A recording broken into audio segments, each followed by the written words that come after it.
नमस्कार। आज हम बात करेंगे रावतसर पंचायत समिति के प्रधान श्रीमती सरस्वती देवी जी बने हैं, उनके जनप्रतिनिधि धर्मपाल जी सिहाग। उनसे बात करेंगे, उनसे जानेंगे कि अब उनको रावतसर पंचायत समिति का प्रधान तो बना दिया गया है और उनको उनकी आगे की योजनाएं क्या हैं, उनके क्या आगे के योजना है जो काम करवाएंगे। और ये मीटिंग भी कर रहे हैं पूरे सरपंचों से भी और ब्लॉक मेंबर्स, उनसे भी मीटिंग वगैरह हो रही है, विचार गाथाएं हो रही हैं, आगे की योजनाएं। तो सबसे पहले हम स्वागत करते हैं धर्मपाल जी सिहाग साहब। तो स्वागत है आपका धर्मपाल जी, बहुत बहुत नमस्कार जी।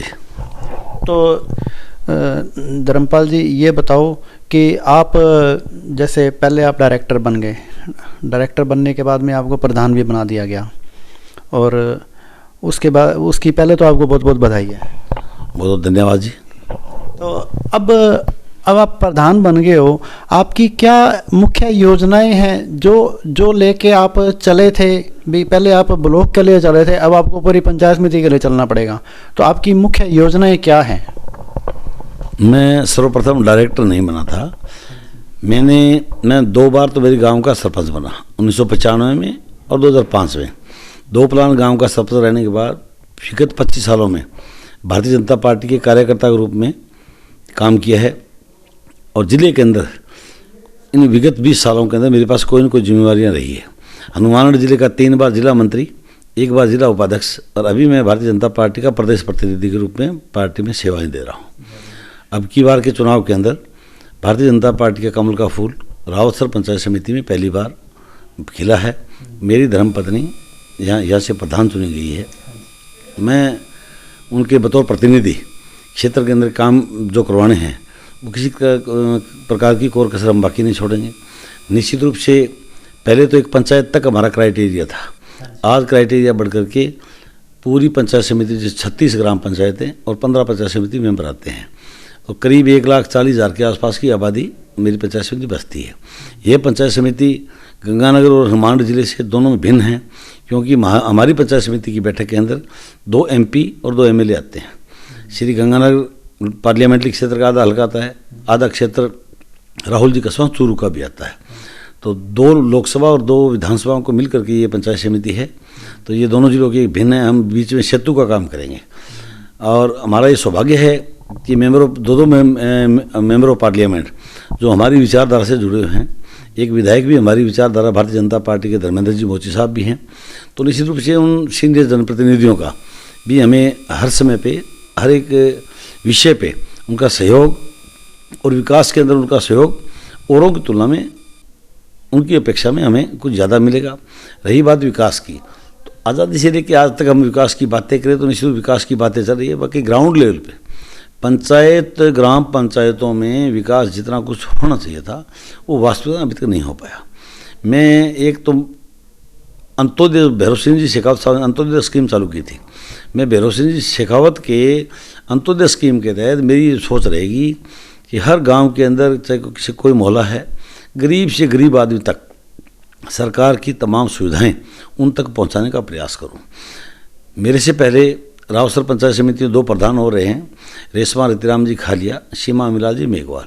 ठीक है, अच्छे प्रधान थे, उन्होंने अपने समय के अंदर अच्छा काम करने का प्रयास किया। पर निश्चित रूप से मेरा जो काम करने की शैली है कि मैं उनसे कुछ बेहतर काम कर सकूं, मैं उनसे कुछ बेहतर करूंगा तो एक चर्चा होती है। ये एक जिम्मेवारी, 5 साल की जिम्मेवारी जनता ने हमें दी है। कुछ हम नया करेंगे, कुछ अच्छा करने का प्रयास करेंगे तो निश्चित रूप से ये इलाके के अंदर ये बातें निकलनी चाहिए कि भी उनसे बेहतर ये अब की बार के जो हमारे जिम्मेवार प्रतिनिधि हैं उनसे बेहतर काम कर रहे हैं। मेरी मंशा तो ये भी है कि हर ग्राम पंचायत के अंदर विधायक आपके द्वार, सरकार आपके द्वार, इस प्रकार के कार्यक्रम चलते हैं, तो प्रधान आपके द्वार क्यों नहीं। मेरी मंशा ये है कि मैं 5 सालों के अंदर निश्चित रूप से हर पंचायत के अंदर कम से कम 7-8 विजिट प्रत्येक पंचायत में, 5 सालों में 7-8 विजिटें मैं प्रधान आपके द्वार के रूप में काम करूं, ताकि गांव के और मेरे इस प्रोग्राम का प्रचार प्रसार भी पहले पूरा होगा, ताकि गरीब से गरीब आदमी को ये पता चले कि प्रधान पंचायत समिति के आज जनता की समस्या सुनने के लिए, उनका निराकरण कराने के लिए पंचायत समिति व अन्य विभाग से संबंधित जो डिपार्टमेंट है उनको साथ लेकर के ग्राम पंचायत में आएंगे। ग्राम पंचायत में एक प्रधान की चौपाल लगेगी और वहाँ पर हम आम पब्लिक से रूबरू होंगे, तो निश्चित रूप से उनको बड़ी खुशी भी होगी और उनका मौके के ऊपर तमाम काम जो उनके ज़रूरत है उनके काम होंगे, तो स्वाभाविक एक अच्छा संदेश है। और जो ब्यूरोक्रेट हैं, जो सरकारी कर्मचारी हैं, जिन लोगों आम एक गरीब आदमी से पहुंच से दूर होते हैं, आम गरीब आदमी सरकारी कर्मचारी तक नहीं पहुंच पाता, तो निश्चित रूप से जब ग्राम पंचायत में हम बैठेंगे तो वहाँ पे गरीब से गरीब आदमी भी आएगा, अनपढ़ आदमी भी आएंगे, शिक्षा बहुत है इलाके के अंदर, तो वो आएंगे। जो हमारी अटेंडेंस के अंदर ये जो काम होंगे तो क्षेत्र के लोगों को ये लगेगा कि भी अन्य प्रधानों की तुलना में अब की बार के प्रधान में काम कराने का अलग अंदाज है, अलग उनकी शैली है, और बगैर गरीब का किराया भाड़ा नहीं लगे, उसको आर्थिक रूप से परेशानी नहीं हो, कम समय के अंदर उसका काम हो ताकि उनकी समस्या का निराकरण हो। अब गाँव के अंदर हालात ये है, काफ़ी गाँवों के अंदर तो पानी निकासी की भी समस्या बहुत बड़ी है। बरसात के टाइम में पानी निकासी आ जाती है, बाढ़ जैसी हालत हो जाती है। पानी निकासी का गाँव के अंदर उचित इंतज़ाम आज तक नहीं हो पाना बड़े दुर्भाग्य की बात है। मेरी प्रायोरिटी ये रहेगी कि बरसाती पानी की निकासी के लिए चाहे हमें सूखता कुआं बनाना पड़े, चाहे हमें जल निकासी के लिए वो पानी कहीं ग्राम पंचायत की एग्रीकल्चर लैंड हो और हो उसके अंदर डिग्गियाँ बनाएं, डिग्गियाँ बना कर उन डिग्गियों के अंदर बाकायदा खेती में हम उन्हें प्रोत्साहित करें, उस बरसाती पानी को इकट्ठा करके और सिंचाई पानी के रूप में उनको ऑन कॉन्ट्रैक्ट काम करवाएं। और पानी में से अगर कोई जीव जंतु जिस प्रकार के अपने उनका बीज डाल करके और मार्केट में बेचा जाए तो एक आय के सोर्स में ग्राम पंचायत को निजी आय बढ़ेगी। जिसे निजी आय के अंदर ग्राम पंचायत की निजी आय बढ़ने का मतलब ग्राम पंचायत का संपूर्ण विकास। निजी आय बढ़ने से सरपंच अपने विवेक से किसी गरीब की बेटी की शादी में पैसे दे सकता है, ज़रूरतमंद को कोई भी चीज़। बजट में काफ़ी पैसा आता है पंचायती राज के अंदर, पर वो बंधे हुए पैसे होते हैं। आप स्कूल में कमरा बना सकते हो, आप बाउंड्री वाल बना सकते हो, आप वो सीमेंट की रोड बना सकते हो, आप खड़बंजा बना सकते हो, पर कोई गरीब आदमी को अगर एक पंखे की ज़रूरत है या एक चारपाई की ज़रूरत है, एक रज़ाई की ज़रूरत है, वो ग्राम पंचायत का सरपंच करोड़ों का बजट होने के बावजूद इतना बंधा हुआ है कि एक रज़ाई भी गरीब को दिला नहीं सकता। तो क्यों न मैं ग्राम पंचायतों को निजी आय बढ़ाने की ओर मोटिवेट करने का प्रयास करूंगा, उनको ऐसे संसाधन उपलब्ध करवाने का प्रयास करेंगे ताकि ग्राम पंचायत की निजी आय बढ़े और क्षेत्र के गांव के पंचायत के झोंपड़ी में रहने वाले गरीब से गरीब आदमी को भी पंचायत के द्वारा लाभ मिले और उनको एक बड़ा सुकून मिलेगा। एक गरीब आदमी को अगर सरपंच के द्वारा राजकोष से निजी आय के जरिए एक रज़ाई भी मिलती है ना, तो उसके जीवन का एक सुखद अनुभव होगा और वो बड़ी हमें अपनी दुआएं देगा, सरकार को, पंचायती राज सिस्टम को दुआएं देगी। तो निजी आय बढ़ाने की और मेरी बहुत बड़ी मंशा रहेगी कि ग्राम पंचायत को निजी आय बढ़े। बहुत ही उच्च विचार हैं आपके धर्मपाल जी। वास्तव में आप प्रधान आपके द्वार जो चलाएंगे और एक एक ग्राम पंचायत के एक एक गांव को आप संभालेंगे, बहुत बड़ी बात है, बहुत बड़ी योजना है आपकी। हमारी शुभकामनाएं आपके साथ में हैं। अच्छा, एक कहते हैं कि शिक्षा वो शेरनी का दूध है, जो पीता वो दाढ़ मारता है, तो उसके बारे में आपका क्या कहना है? शिक्षा के मामले में साहब बड़ा अनुभव है मुझे। गाँव के अंदर सरकारी स्कूलों के अंदर ईमानदारी की बात है, शिक्षा का स्तर गिरता जा रहा है। हर गांव के अंदर प्राइवेट स्कूल खुल रहे हैं। आज लोगों का रुझान, गरीब से गरीब आदमी का ये रुझान है कि मेरा बच्चा सरकारी स्कूल में न पढ़ करके प्राइवेट स्कूल में पढ़े, अच्छी शिक्षा ग्रहण करे। मैं इस बात को ब्रेक लगवाना चाहूँगा। हमें टाइम टू टाइम निश्चित रूप से जा कर के एक छापेमारी पत्ती के रूप में क्या अध्यापक पढ़ा रहे हैं नहीं है, कौन एब्सेंट है, एब्सेंट रहने का रीज़न क्या है, एब्सेंट है तो रजिस्टर में उनकी एंट्री है या नहीं है, और उनसे आग्रह करेंगे। अध्यापक कोई दूर दराज के नहीं हैं, उनसे हम रिक्वेस्ट करेंगे, आग्रह करेंगे कि भी आपके बेटे हैं, आपके बच्चे हैं, आप इन बच्चों को अगर सही शिक्षा नहीं दे पाओगे तो हमारे देश का अच्छा निर्माण कैसे होगा।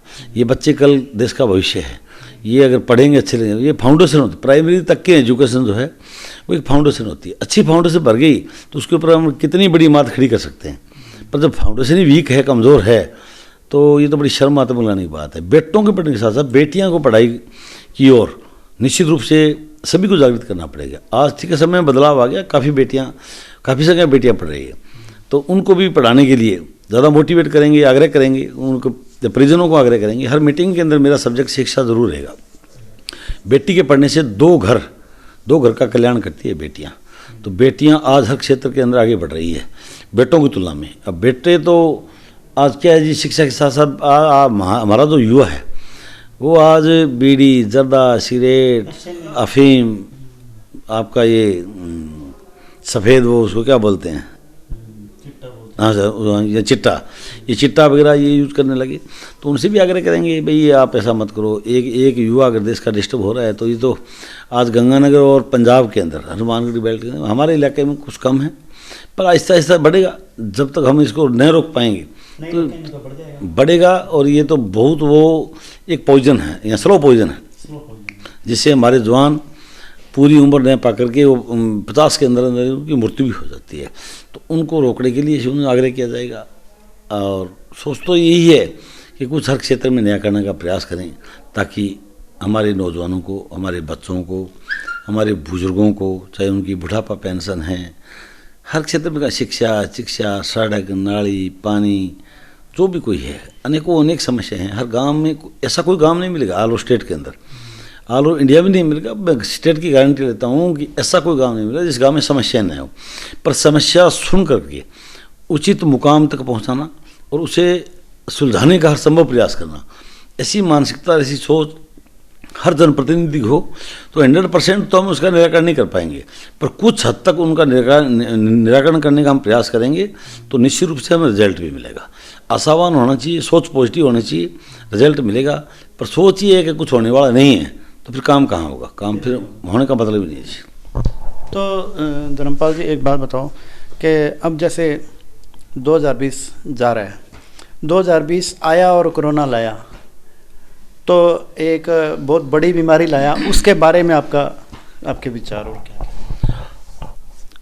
2020 अगर बात कोरोना की करें, चाइना के द्वारा इस प्रकार का वो पूरे ऑल वर्ल्ड के अंदर जो हाहाकार मचा, सम्मानीय प्रधानमंत्री जी के मार्गदर्शन से देश के लोगों को जिस प्रकार से उचित समय पे उन्होंने आग्रह किया, चाहे वो ताली बजाई, चाहे थाली बजाई, चाहे दीपक जलाए, एक सूत्र में बांधने का देश का प्रयास किया, इसी के कारण ही आज इंडिया के अंदर सबसे कम कोरोना फैला है। और अब तो ये कोविड जो 19 है अपना, इसकी दवा भी तैयार हो गई है। आज जो हमारी बैठक थी पंचायत समिति में, सामान्य वीडियो साहब और सभी पंचायत समिति मेंबर, सरपंचगण जो बैठे थे, कोविड-19 की ट्रीटमेंट के लिए ही आज की बैठक थी कि हमें गाँव के अंदर किस स्तर तक इनकी अगर जो दवा दी जाएगी, तो स्थान की पहले इसके बारे में लेकर थी, पंचायत घर में व्यवस्था की जाए या कोई स्कूल के अंदर व्यवस्था की जाए, कहाँ तक की जाए, ये जल्दी इसकी दवा आने वाली है।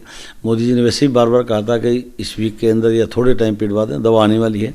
तो दवा निश्चित रूप से देश के प्रधानमंत्री जी जब यहाँ तक हमारे CS के जरिए, CM साहब के जरिए ये जब ब्लॉक समिति तक इस प्रकार की बैठकें होने लगी, तो बहुत जल्दी ये इसकी दवा आने वाली है। तो कोरोना तो बहुत ही बड़ी महामारी थी, पर इसका नियंत्रण जिस ढंग से देश के प्रधानमंत्री जी ने, ब्यूरोक्रेट्स ने, तमाम जनप्रतिनिधियों ने अपने सिस्टम से किया, क्षेत्र की जनता ने, लोगों को भी, अपने भामाशाहों ने भी अपने लेवल के ऊपर गरीब को अन्न उपलब्ध करवाया, दवा उपलब्ध करवाई, गर्म कपड़े, सब चीज़ें गरीबों को दिया ताकि भगदड़ न मचे। आय के सोर्स हर इंसान के एक जैसे नहीं होते, हर आदमी ऐसे लोग हैं जिनको एक वक्त की रोटी भी नहीं मिलती, तो उनके घर पे आटा पहुंचाना। हमारे इलाके के अंदर जो समाजसेवी लोग थे, उन लोगों ने बाकायदा किट तैयार करके अपना पर्सनल चंदा करके संपन्न लोगों से पैसे लेकर के और उनको वो किया। अगर कोरोना को याद करते हैं तो मेरी आज एज 55 के आसपास हो गई। तो 2020 कोरोना में तो ये बहुत मेरे जीवन का सबसे गंदा साल मानूंगा, इसलिए मानूंगा कि इतनी बड़ी महामारी थी, पर खैर आज देश ने उसको नियंत्रण किया है। सामान्य प्रधानमंत्री जी इस काम के लिए बहुत बड़ी, आज कितनी बड़ी बात है। देखो हमारे देश के प्रधानमंत्री ने कोरोना काल चालू होने के बाद आज तक दाढ़ी भी नहीं करवाई है, कटिंग भी नहीं कराई है। देश को संदेश दे रहे, दुनिया को संदेश दे रहे हैं कि भाई आज कोरोना के लिए मैंने कटिंग और दाढ़ी नहीं बनवाना, ताकि हर आदमी 2 गज दूरी, मास्क है ज़रूरी, इस प्रकार के जो फार्मूले, इस प्रकार की जो नीयत, बार बार आग्रह व्यक्तिगत के इंडिविजुअल नहीं करे थे, देश के लिए करते कि मेरा देश बचेगा। तो निश्चित रूप से आज जिस सिस्टम से अब जो 2021 आ रहा है, तो मैं तो आज आपके इस चैनल के ज़रिए तमाम मेरे पंचायत समिति वासियों और स्टेट के सभी लोगों को और देश के सभी भाई बंधुओं को नए साल की ढेर सारी शुभकामनाएं देता हूं। और कोरोना जैसी महामारी का खात्मा हो, आने वाला 2021 का 5, 11 और 21 ये बड़े शुभ अक्षर होते हैं। 21 का साल हमारे लिए 21 ही बन के आए, जीवन के अंदर खुशहालियाँ लेके आए, सब लोग सुखी समृद्ध और निरोग जीवन जिए, अपने अपने कार्यक्षेत्र में हर इंसान उन्नति करे, जीने का आनंद ही अलग होगा।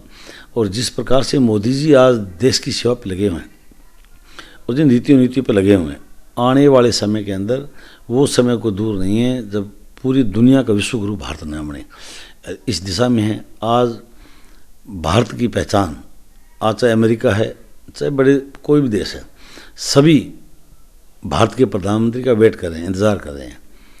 पर अभी जो बीच में कुछ ये चल रहा है किसानों वाला, ये किसानों वाला क्या है, ये ड्रामा बना गया है।